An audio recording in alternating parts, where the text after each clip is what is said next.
of you don't know me, I'm Ben Mezrich. I'm the author of 25 books at this point, which sounds like a lot, but people only really read 2 of them, so it wasn't that many. 2 years ago, this would have been absolutely terrifying for me. And I don't really mean being in front of an audience, although that is vaguely terrifying, or being in front of cameras, which is absolutely terrifying, but being on a farm, in a building that was probably once a barn, surrounded by trees and bushes and cows. My God, cows. I grew up terrified of the outdoors, absolutely terrified of being outside, probably because I was horrible at sports. I've never caught or hit or avoided a ball thrown in my direction. I'm very pale, as you can see. I used to go on the beach and people around me would get twice the sunburn because it was reflecting off of me. And I grew up in central New Jersey, which is the world of malls. I grew up in a mall. I basically lived at the Cheesecake Factory for most of my childhood. I loved the mall. To me, it was like Disney World. It was the safest place in the world. Nothing bad ever happened in a mall when I was growing up. I loved malls so much that when I graduated from college, I moved into a mall. I moved into the Prudential Center of Boston, into an apartment that was attached to the mall. My wife is here and she can attest to this because she's been living there with me. I became a writer because it was something you could do inside your apartment, never had to go outside. I wrote books about places I'd never been, like Russia and Thailand, using Google. Google became my best friend. Google Earth, Google View, Google Mars, whatever Google there is, I've Googled. I became an expert at the internet. My first successful book was a book called Bringing Down the House, about a group of MIT kids who took Vegas for millions. Some of you saw the movie 21, which still airs on Netflix a lot. Now that's a book about Vegas, which is the most indoor city in the world. There aren't even windows in casinos. There are no clocks. There's no outside. I went and wrote the book in Vegas, staying in a different hotel room every night for 4 weeks. Never even went to the hotel pool. That's how much of an indoor cat I am. It was about this time period that I got a strange little email. This was 2007, from a Harvard senior who said, my best friend founded Facebook and no one's ever heard of him. And I'd heard of Facebook, right? It was at about 200 million members, so it wasn't the monster it is today. I'd heard of Mark Zuckerberg, but I've never heard of anybody else involved. But I was very intrigued because Facebook, to me, I knew was going to change the world. Facebook had as its mission something that I actually identified with. Facebook believed, and Zuckerberg believed, that the world had started in villages, living outside, had moved into cities, but had lost its sense of community. Facebook was going to give it back by giving us an online world village that we could access through our phones. That was the idea. And it struck me as something that I would be interested in. So I went out to meet with the person who wrote me the email. It was a 2 in the morning email. I went to a bar in my mall, basically, and in walked Eduardo Saverin. Some of you have seen the movie The Social Network. He's played by Andrew Garfield. Not quite as good looking as Andrew Garfield. That's what Hollywood does. It takes real people and makes them beautiful. If you watch 21, it's the best looking group of MIT kids you've ever seen in your life. If you've been to the MIT campus, you know what I'm talking about. But no, I make fun of them all. I'm allowed to do that. Eduardo sat down and he started the conversation by saying, Mark Zuckerberg fucked me. And as a journalist, I said, tell me more. And he proceeded to tell me this crazy story about these 2 best friends who met in an underground Jewish fraternity. They couldn't meet girls. They were really bad at social life.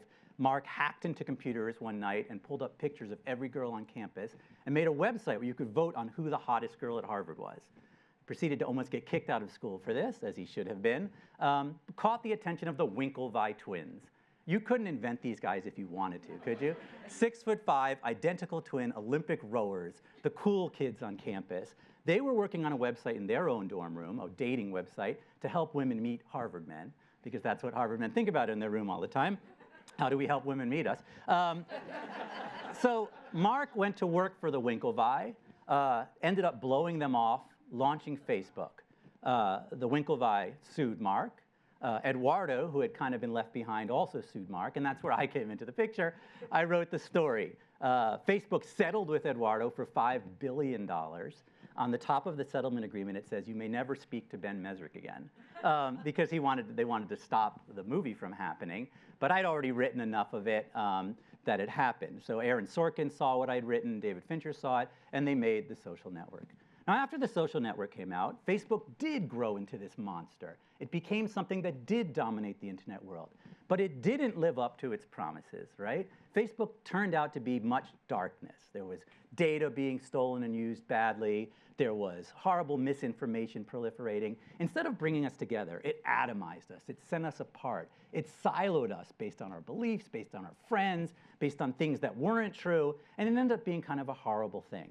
And then 2 years ago, the pandemic happened. Now, I can't say the pandemic caught me entirely by surprise. I'm a hypochondriac. I'm a very neurotic person. For about 15 years, and my wife can attest to this, every morning I would wake up and the first thing I would do was Google coronavirus China. And the reason is in 2004, I wrote a book called Q, which none of you have read and none of you should read, about a coronavirus that makes the jump from China, spreads around the world, and causes quarantines. Much of what actually happened. I don't recommend you read it. We've all just lived it, and you don't need to read it. But anyways, I was ready for a pandemic. But what I wasn't prepared for was what happened. The safe places I had built myself, my indoor world, my cheesecake factory, my mall, became the most dangerous place you could be. And so I had to do something. So I did the unthinkable for me. I packed my family into our car, got a whole bunch of groceries, and headed north.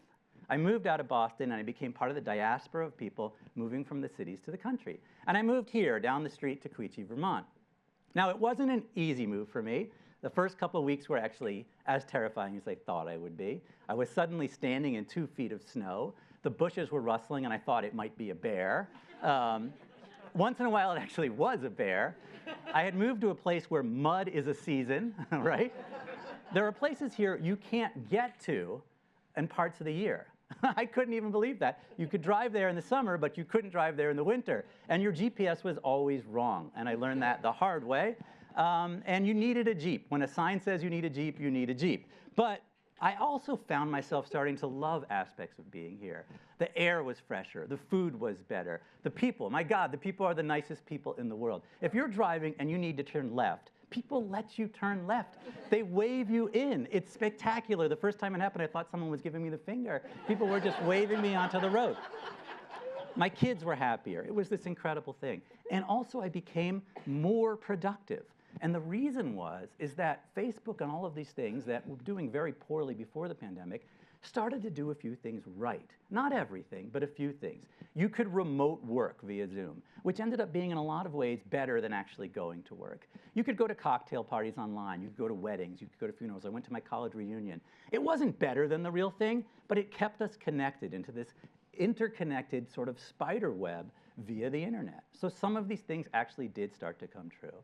So as life gets back to normal and we move back to the cities and people are going back to my mall, I myself am not going to go back to that lifestyle. I'm not going back to the indoor world. I do go back to Boston now. My kids are back in school. But we spend as much time as we can out in wide spaces, in the green, looking into the bushes. I learned that bears don't really want to eat you. I don't think cows bite. Maybe they do. I don't actually know that yet. But I do know that walking around outside, I don't have to be disconnected to that online world. I can still log in whenever I want. So I may never be like Thoreau wandering around Walden Pond, but you will see me wandering on the green in Woodstock, and maybe just once in a while checking my phone. Thank you. Thank you all. Thank you.